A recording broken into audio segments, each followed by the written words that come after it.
كأنهن الياقوت والمرجان فبأي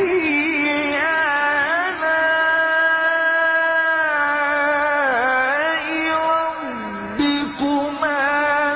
تكذبان هل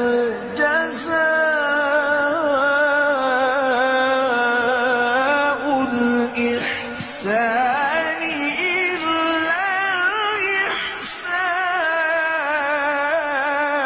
الإحسان فبأي